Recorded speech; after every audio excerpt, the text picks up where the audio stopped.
No capítulo 8 da Epístola aos Romanos, o apóstolo Paulo destaca 5 perguntas, as quais validam em nossa vida o poder da graça de Deus. Você precisa me acompanhar nesse estudo porque Deus quer falar ao seu coração. Não se esqueça que o PDF desse estudo estará no nosso canal do Telegram. Vá no Telegram, tem muita bênção para a sua vida. Muito bom. Olha só. O escritor da Epístola aos Romanos, essa epístola que é a maior de todas as epístolas da Brit Hadashah, da Nova Aliança, nós encontramos esse rabino Shaul, o próprio Paulo, destacando a vivência do justo, vivendo agora pela fé no Evangelho da graça. E esta graça que nos dá direitos e abundantes virtudes as quais nós precisamos desfrutá-las pelo sacrifício de Cristo Jesus.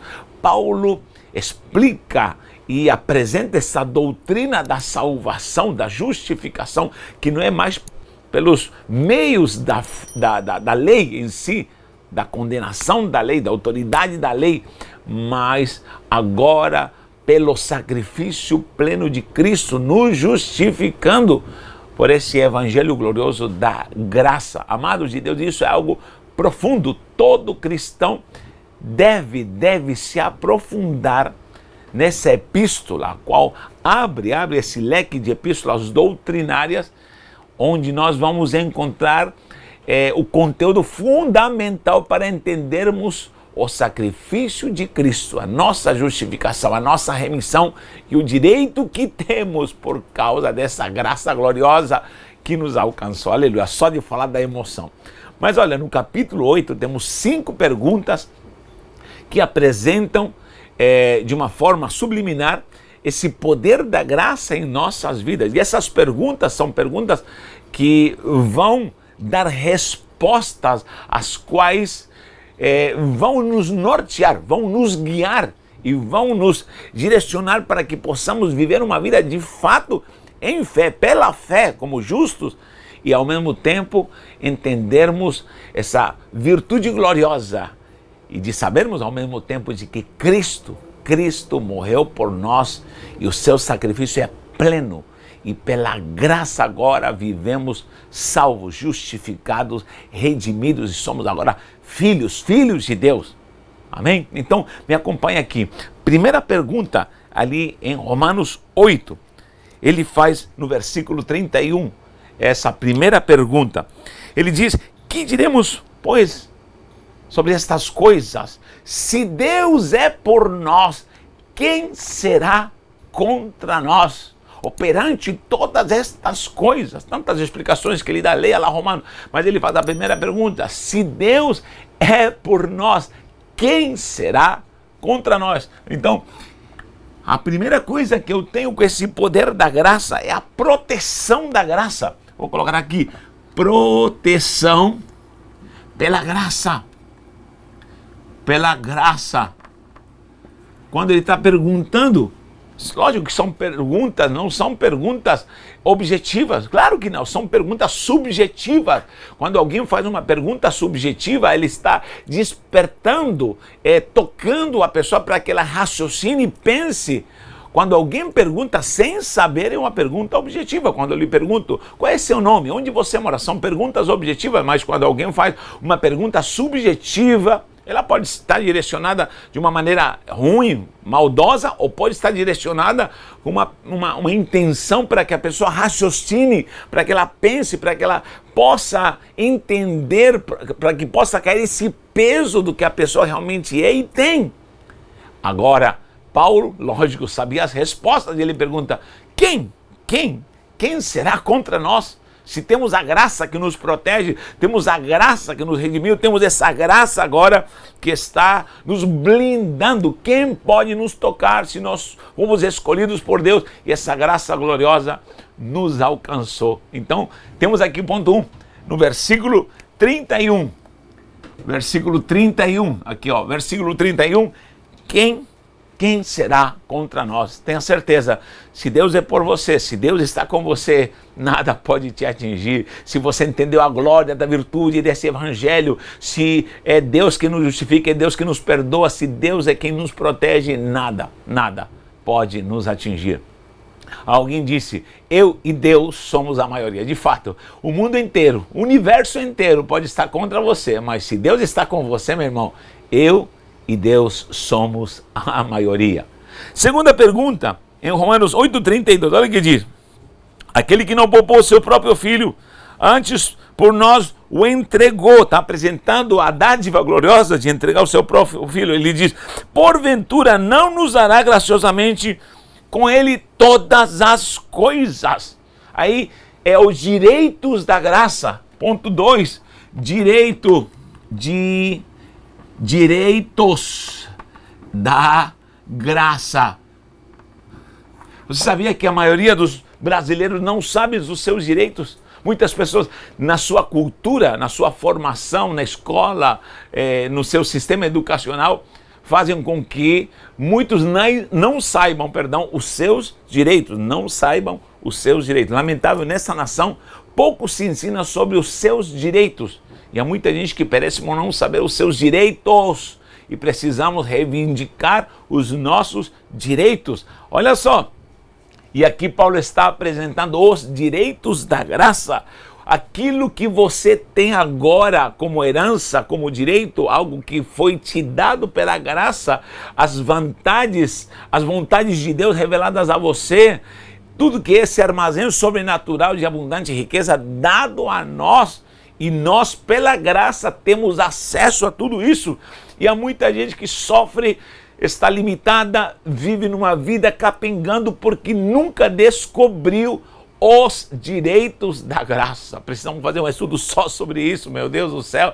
O direito que temos por essa graça abundante. No versículo 32 ele vai perguntar, por acaso ele não nos dará todas as coisas que temos de fato como direito? Ele está querendo dizer, agora nós temos acesso a tudo aquilo que ele nos concedeu segundo as abundantes riquezas da sua glória. Então isso é maravilhoso. Ponto número 3. No versículo 33 diz assim, quem tentará acusação contra os eleitos de Deus? Meu Deus, se Deus é quem os justifica, quem intentará algo contra você? Quem vai te acusar? Quem vai te apontar? Quem vai te condenar? Se Deus te justificou, a justificação é quando Ele tira o pecado de você, tirou o pecado de mim, e a veste santa, gloriosa da sua justiça, porque Ele não pecou aqui na terra, transferiu para nós e fomos justificados e nos apresentou diante do Pai, limpos, lavados, não pelo meu mérito, mas pelo mérito dEle. Isso é algo maravilhoso. Então saiba de uma coisa, Cristo morreu por você. Você se sente pecador, você se sente culpado, saiba que Jesus morreu e Ele te justifica. E o sangue de Cristo te limpa de todo o pecado. Receba Cristo, porque não há condições, mas Ele morreu por todos e por toda a humanidade, e a sua gloriosa justificação é para todos aqueles que creem e querem essa salvação gloriosa. Então nós temos aí a justificação pela graça. Ponto 3, justificação pela graça. Versículo 33, olha que coisa linda. Se alguém vive a justificação, sabe que se pecarmos temos um advogado para acompanhar a Jesus Cristo, o justo. O próprio Paulo salienta, porque estamos na graça, vamos pecar à vontade, vamos fazer o que queremos? De maneira nenhuma, porque quem nasceu de novo e foi perdoado e justificado, ele se santifica, ele vive em santidade. Fomos santificados pela graça. Outra pergunta diz, quem os condenará? Versículo 34, versículo 34 diz assim, quem os condenará?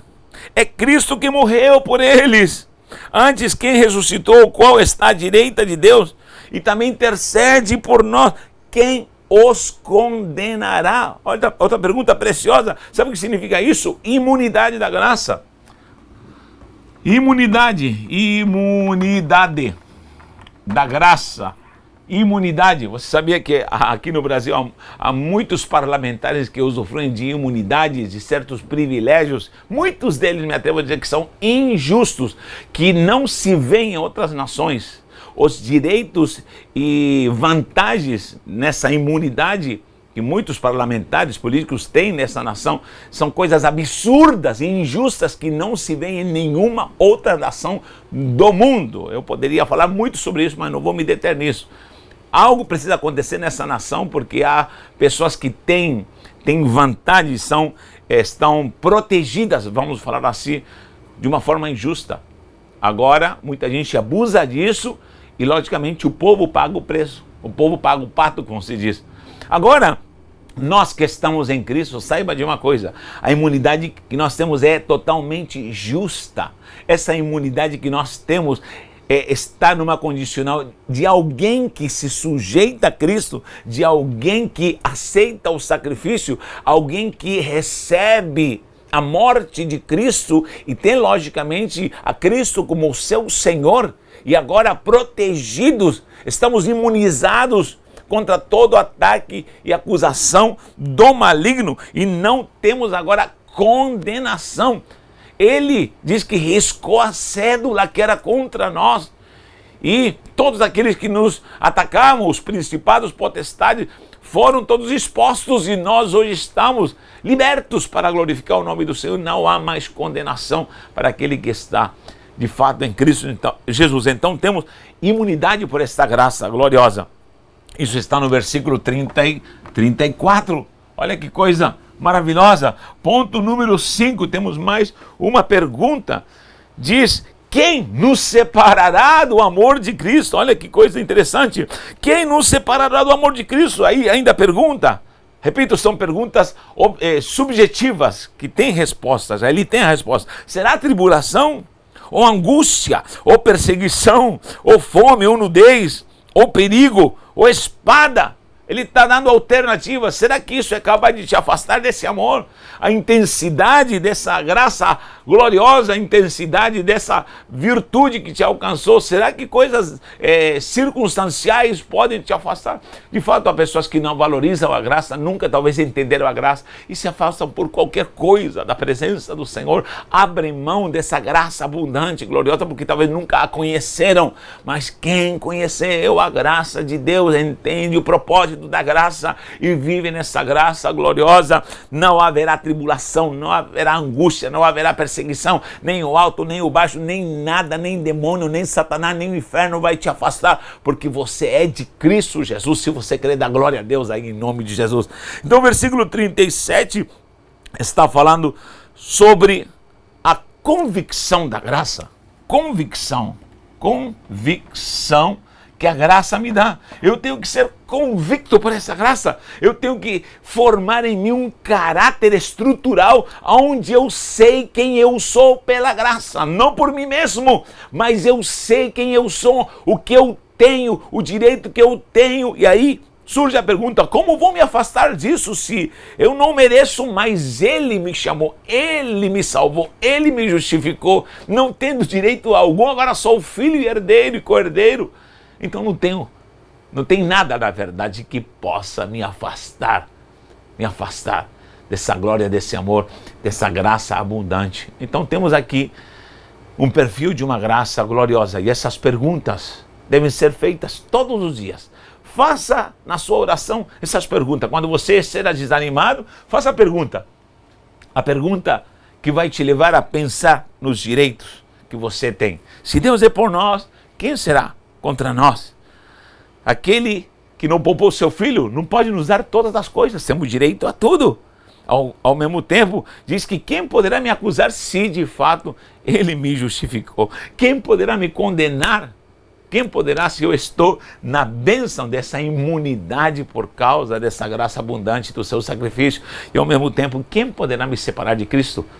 Não há ninguém nem nada que pode me separar se de fato eu conheci a abundante graça de Deus. Graça e paz. Graça e paz. Essa é a saudação de Paulo sempre. Graça e paz seja convosco. Graça e paz. Graça e paz. Que o Senhor te abençoe grandemente. Um abraço em nome de Jesus.